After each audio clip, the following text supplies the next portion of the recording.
Hello everyone. Study eye vision में आपका स्वागत है। आज हम शुरू करने जा रहे हैं हड़प्पा संस्कृति कांस्ययुगीन सभ्यता के विषय में आपको बताएंगे। चलिए शुरू करते हैं। हड़प्पा सभ्यता या सिंधु घाटी सभ्यता को इस नाम से इसलिए जाना जाता है क्योंकि इसके प्रथम अवशेष हड़प्पा नामक स्थल से प्राप्त हुए हैं तथा इसका आरंभिक स्थलों में से अधिकांश सिंधु नदी के किनारे अवस्थित थे। गार्डन चाइल्ड ने सिंधु सभ्यता को भारतीय उपमहाद्वीप में प्रथम नगरीय क्रांति कहा है। सबसे पहले चार्ल्स मैसन ने 1826 ईस्वी में हड़प्पा नामक स्थल पर एक प्राचीन सभ्यता के अवशेष मिलने के प्रमाण की पुष्टि की थी। भारत में प्रागैतिहासिक स्थलों को खोजने का कार्य भारतीय पुरातत्व एवं सर्वेक्षण विभाग करता है। भारतीय पुरातत्व विभाग के जन्मदाता अलेक्जेंडर कनिंघम को माना जाता है। भारतीय पुरातत्व विभाग की स्थापना का श्रेय वायसराय लॉर्ड कर्जन को प्राप्त है। 1921 ईस्वी में भारतीय पुरातत्व विभाग के महानिदेशक जॉन मार्शल के समय में राय बहादुर दयाराम साहनी ने सन 1921 में हड़प्पा की तथा राखलदास बनर्जी ने 1922 ईस्वी में मोहनजोदड़ो की खुदाई कराई थी। अब ये देखिए आपके सामने एक चित्र है। इसमें सिंधु घाटी सभ्यता के निर्माताओं के विषय में बताया गया है। यानी प्रोटो ऑस्ट्रोलॉइड पहले नंबर पर सिंधु क्षेत्र की प्रथम प्रजाति मध्य भारत के रूप में विद्यमान। दूसरा है भूमध्य सागरीय। इसमें सर्वमान्य मत इस प्रजाति को सभ्यता का निर्माता माना गया है जो कि दक्षिण भारत में पाई जाती है। तीसरा है अल्पाइन यानी विशेषतः सिंधु प्रदेश, गुजरात, महाराष्ट्र, कर्नाटक, तमिलनाडु में पाए जाते हैं।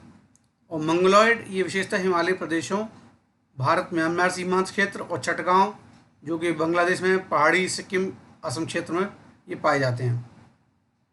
देखिए हड़प्पा सभ्यता का सबसे उपयुक्त नाम हड़प्पा सभ्यता है क्योंकि सबसे पहले हड़प्पा स्थल पर इसको खोजा गया था।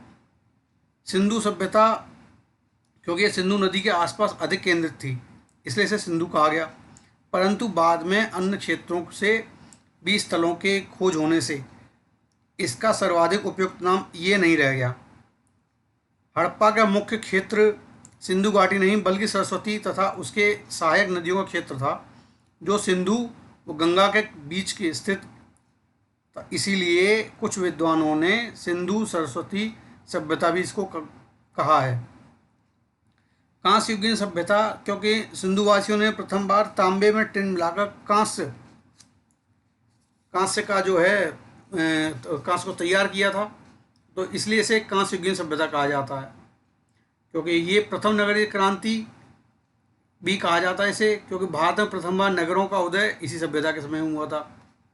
कार्बन डेटिंग, कार्बन 14 जो हम इस्तेमाल करते हैं किसी वस्तु का समय पता करने के लिए, जैसी नवीन विश्लेषण पद्धति के द्वारा हड़प्पा सभ्यता की तिथि 2500 ईसा पूर्व से 1750 ईसा पूर्व माना गया है जो सर्वाधिक मान्य है। रेडियोकार्बन तकनीक के अनुसार सिंधु सभ्यता की तिथि 2350 ईस्वी पूर्व से 1750 ईस्वी पूर्व मानी गई है। सिंधु सभ्यता का काल जो है ये सिंधु हड़प्पा काल जो है ये 3500 से 2600 ईसा पूर्व है। कोट दीजी, दम्बसादात, आमरीनाल, सिसवल ये कुछ वो जो उस काल में पाए जाते वो हैं। नगर विन्यास की पद्धति की बात करें तो ये यहाँ जो है जाल पद्धति पर आधारित था। एक क्षेत्र दूसरे क्षेत्र को समकोण पर काटती हुई रेखाएं थीं, तो जो इसी वजह से इसको जाल पद्धति कहा गया है। एक तरह से शतरंज के बिसात की भांति होती है ये जो हैं। दूसरा है हड़प्पा के जो 4 भौगोलिक स्थल मिले हैं वो हैं मांडा ये देख रहे हैं, ये अखनूर जिले में चिनाब नदी के दक्षिणी तट पर स्थित है। यह एक विकसित हड़प्पा सभ्यता का सर्वाधिक उत्तरी स्थल है। इसका उत्खनन जो है 1982 ईस्वी में जगपत जोशी व मधुबाला ने करवाया था। हड़प्पा कालीन मृदभांड तथा मिट्टी के ठीकरे मिले थे यहाँ से। मांडा में 3 सांस्कृतिक स्तर प्राक सैंधव तथा उत्तर सैंधव मिले हैं। दूसरा है ये आलमगीर, ये मेरठ जिले में हिंडा नदी जो हिंडन नदी से जो गाजियाबाद होकर बहती है, यमुना की सहायक जो है के तट पर स्थित है। इस स्थल की खोज 1958 में भारत सेवक समाज संस्था द्वारा की गई थी। इसका उत्खनन कार्य यज्ञदत्त शर्मा द्वारा कराया गया था। यह सिंधु सभ्यता का सर्वाधिक पूर्वी स्थल है। यहाँ से सिंधु सभ्यता के उत्तरकालीन अवशेष मिले हैं। रोटी बेलने की चौकी तथा कटोरे के अनेक टुकड़े यहाँ से प्राप्त हुए हैं। आगे है एक दायमाबाद। ये देखिए, ये तीसरे नंबर पर है दायमाबाद। ये महाराष्ट्र के अहमदनगर जिले में प्रवरा नदी के बाएं किनारे पर स्थित है। सैंधव प्रकार का एक मानव शवाधान भी मिलता है, जहाँ एक गर्त में युवा पुरुष का शव पाया गया है, जो कि हमने आपको पिछली वीडियो में बताया है इसके विषय में। इसे उत्तर दक्षिण में लिटाया गया था। गर्त में ईंटों की चिनाई करने के बाद उसे मिट्टी तथा ईंटों से ढका गया था तथा कब्र के उत्तर की ओर एक पत्थर भी मिला था। यहाँ से तांबे का रथ भी प्राप्त हुआ है। दायमाबाद जो है सैंधव सभ्यता का सबसे दक्षिणी स्थल है। देखिए, चौथा है सुतकागेंडोर। ये दशक नदी के किनारे स्थित हड़प्पा सभ्यता का सबसे पश्चिमी स्थल है। इसकी खोज 1927 में सर मार्क ऑरेल स्टाइन ने की थी। इसका दुर्ग एक प्राकृतिक चट्टान पर स्थित है। यहाँ से कोई मोहर अथवा उत्कीर्ण वस्तु नहीं मिली है। आगे नगर विन्यास की पद्धति की जो बारे में बताते हैं, तो ये हमने आपको बताया कि जाल पद्धति पर आधारित है। ये एक दूसरे को समकोण पर काटते थे, इसी वजह से इसको जाल पद्धति कहा गया है। दूसरा है टीला। टीला यानी जब लोग एक ही स्थल पर नियमित रूप से रहने लगते हैं, तो इससे भूमि का जो खंड होता है उसका लगातार अनवरत उपयोग होता रहता है तथा इससे उपयोग से आवासीय मलबों का निर्माण हो जाता है, जिन्हें टीला कहते हैं। दूसरा है ईंटों का विन्यास। देखिए, सिंधु सभ्यता में ईंटों का अनुपात जो है लंबाई चौड़ाई ऊंचाई के हिसाब से 4:2:1 था। यानी ईंट के जो उपयोग हैं, जैसे कच्ची ईंट है, इसका रक्षा, दीवार, चबूतरा, सड़क बनाने इत्यादि में उपयोग होता था। पक्की ईंटों का अगर बात करें तो यहाँ विशाल भवन निर्माण करने में इस्तेमाल होता था। फन्नीदार ईंटें, यानी ये फन्नीदार ईंटें जो यहाँ पर जिसमें छेद वगैरह होता है, यानी जल निकासी व्यवस्था में इसका उपयोग होता था। अलंकृत ईंटें जिस पर रंग बिरंगी जो होती हैं, एकमात्र कालीबंगा के फर्श में इसका इस्तेमाल हुआ है। और एल आकार की ईंटें, यानी एक तरह से मुड़ावदार ईंटें जो होती हैं, ये मकान के किनारे, मकान के बाहरी हिस्से व मल निकाय में व्यवस्था में उपयोग की जाती थी। आगे देखिए, कृषि से पहले कि हम बताइए इसके वास्तुकला के बारे में विषय में बता दें। भवन निर्माण की कला जो है वास्तुकला कहलाती है। भारत में वास्तुकला का जो आरंभ है ये सिंधुवासियों ने किया था। प्राचीर जो बनाया जाता है उसमें सड़क एक दूसरे को समकोण पर काटती हुई चौड़ी बनाई जाती थी, जिनके किनारे नालियों को उत्तम व्यवस्था बनाई गई थी। घरों का निर्माण एक बिल्कुल सीध में सड़कों के किनारे व्यवस्थित रूप से किया जाता था, जिनके दरवाजे गलियों या सड़कों की ओर खुलते थे। भवन 2 मंजिले भी थे। घरों में कई कमरे, रसोईघर, स्नानागार तथा बीच बीच में आंगन भी की व्यवस्था की गई थी। अब आगे चलते हैं कृषि यानी यहाँ पर ये चावल के उत्पादन से लोग यहाँ के परिचित थे, क्योंकि यहाँ से साक्ष्य मिले हैं ऐसे लोथल और रंगपुर से। गन्ना का यहाँ कोई साक्ष्य नहीं मिला है। तो लोथल और जो सौराष्ट्र से बाजरे की खेती और गुजरात से रागी के विषय में तो कुछ साक्ष्य मिले हैं। विश्व में कपास उगाने वालों में सिंधुवासी प्रथम थे, इस बात को ध्यान रखिएगा। यानी इसीलिए मेसोपोटामिया में भी कपास के लिए सिंधु शब्द का प्रयोग किया जाने लगा था तथा यूनानियों ने इसे सिंडन कहा है, जो सिंधु शब्द का एक यूनानी रूपांतर है। सिंधुवासी हल के प्रयोग से भी परिचित थे। कालीबंगा के प्राक सिंध स्तर से हल से जुते हुए खेत तथा उनके सरसों के साक्ष्य भी मिले हैं। पाकिस्तान का जो पंजाब प्रांत है, वहाँ बहावलपुर जिले में स्थित चोलिस्तान, वो भारत का जो हरियाणा है राज्य है, यहाँ पे फतेहाबाद जिले में बनावली से मिट्टी का बना हुआ खिलौना हल मिला है। आगे है पशुपालन के विषय में। पशुपालन यानी सिंधुवासी जो हाथी और घोड़े से बिल्कुल परिचित थे, लेकिन वे उन्हें पालतू बनाना नहीं जानते थे, क्योंकि हाथी और घोड़े पालने के साक्ष्य प्रमाणित नहीं हो सके हैं। दूसरा है सुरकोटदा से घोड़े की अस्थि पंजर व राणा गुंडई से घोड़े के दांत यानी जबड़ा के अवशेष मिले हैं। लोथल व रंगपुर से घोड़े की मृण मूर्तियाँ भी मिली हैं। सिंधु वासियों को गैंडा यानी भारतीय गैंडा का एकमात्र प्रमाण जो है आमरी से मिला है।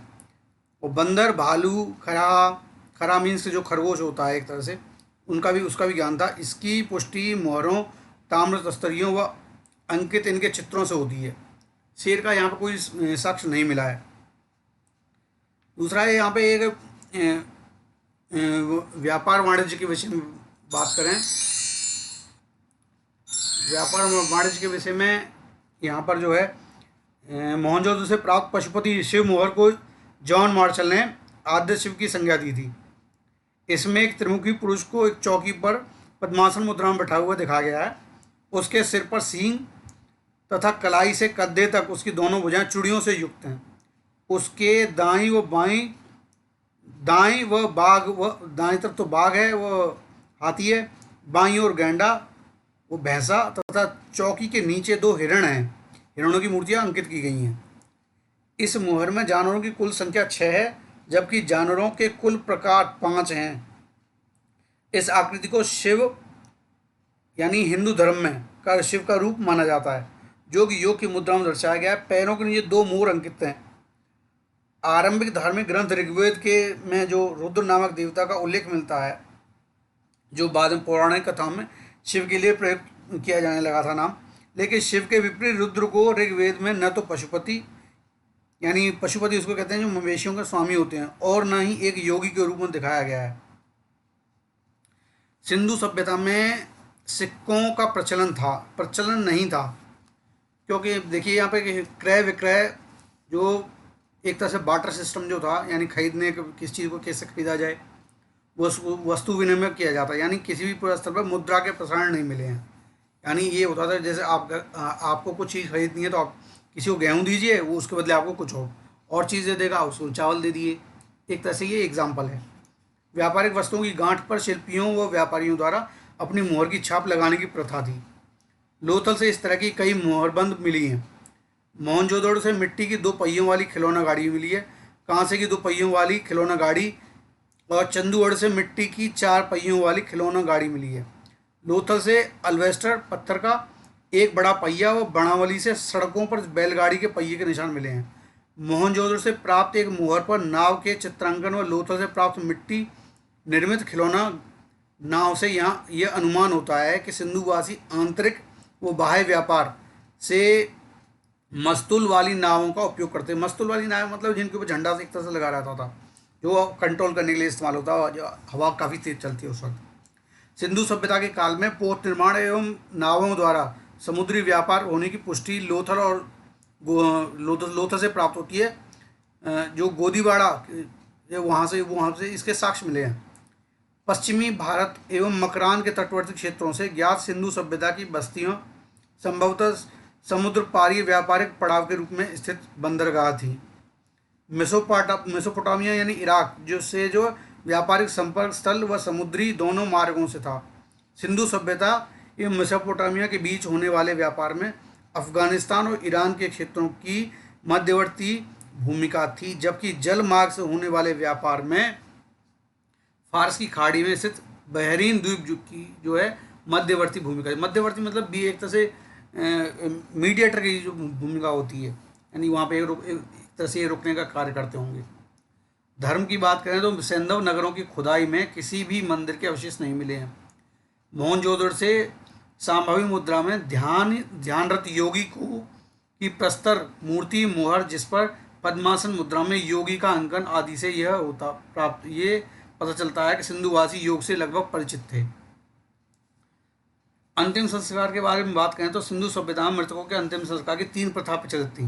पहला है दाह संस्कार। इसमें शव को पूर्ण रूप से जलाने के बाद भस्मावशेष को मिट्टी के पात्र में रखकर दफना दिया जाता था। ये विधि जो है बिल्कुल हिंदू विधि से मिलती जुलती है। ये सब प्रमुख प्रथा थी। दूसरी प्रथा की बात करें तो पूर्ण समाधिकरण। इसमें संपूर्ण शव को भूमि में दफना दिया जाता था। एक तरह से ये मुस्लिम विधि से बिल्कुल मिलती जुलती प्रथा थी। आंशिक समाधिकरण में बात करें, इसमें पशु पक्षियों के खाने के बाद शव को जो शेष भाग बच जाता था उसको भूमि में दफना दिया जाता था। ये पारसी विधि से मिलती जुलती प्रथा है। ठीक है। अच्छा, आगे सिंधु घाटी सभ्यता के पतन के कारण। पतन के कारण जो है यहाँ पर अलग अलग इतिहासकारों का अलग अलग मत है। जैसे फेयर सर्विस का मत है कि वनों के कटाव, संसाधनों में कमी, पारिस्थितिक असंतुलन ये प्रमुख पतन का कारण हो सकते हैं। मार्टिन व्हीलर के हिसाब से हड़प्पा सभ्यता का आकस्मिक अंत था। मार्टिन व्हीलर ने साथ में ये भी कहा है कि हड़प्पा सभ्यता का आधार विदेशी था।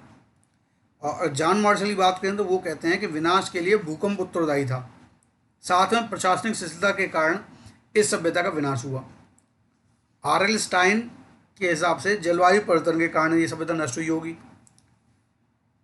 अर्नेस्ट मैके व जॉन मार्शल साथ में ये भी कहते हैं कि सिंधु सभ्यता बाढ़ के कारण नष्ट हुई। जबकि भारतीय एम आर साहनी और राइक्स व डेल्स इनके हिसाब से भूतात्विक परिवर्तन के कारण यह सभ्यता नष्ट हुई है। D D Kaushambi, garden child व हीलर ऐसे अनेक इतिहासकार हैं ये मानते हैं कि मोहनजोदड़ो के लोगों को आग लगाकर लोगों की हत्या कर दी गई। सिंधु सभ्यता विदेशी आक्रमण व आर्यों के आक्रमण से नष्ट हुई। तो ये कुछ तथ्य हैं जिनके हिसाब से हम ये कहते हैं, इतिहासकार कहते हैं कि सिंधु सभ्यता के पतन का कारण ये हो सकते हैं। सिंधु सभ्यता में लिपि के बारे में सर्वप्रथम विचार व्यक्त करने वाले प्रथम व्यक्ति अलेक्जेंडर कनिंघम थे। सिंधु लिपि को पढ़ने का सर्वप्रथम प्रयास 1925 ईस्वी में एले वेडल ने किया था। सामान्यतः माना जाता है कि सिंधु लिपि चित्रात्मक लिपि थी। सिंधु लिपि के जो नमूने मिले हैं उससे अधिकांश दाएं से बाएं लिखे मिले हैं। जैसा कि फारसी लिपि होती है, कुछ बाएं से दाएं भी लिखे मिले हैं, जैसे कि ब्राह्मी लिपि होती है। एवं कुछ गौमूत्रिका लिपि जिसे बुस्ट्रोफिडान कहा जाता था का प्रयोग कालीबंगा से प्राप्त ठीकरे से मिला है। इस लिपि में अंग्रेजी के यू अक्षर व मछली के चित्रों का सर्वाधिक अंकन मिलता है। सामान्यतः माना जाता है कि सिंधु लिपि दाएं से बाएं की ओर लिखी जाती थी। इस बात के ध्यान देने की बहुत ज़रूरत है कि सभी भारतीय लिपियां बाएं से दाएं लिखी जाती हैं। तो ये कुछ तथ्य थे आज हड़प्पाकालीन सभ्यता के बारे में जो हमने यहाँ देखे। अगर आपको ये पसंद आया हो तो कृपया करके लाइक करें, शेयर करें और सब्सक्राइब करें। Thank you.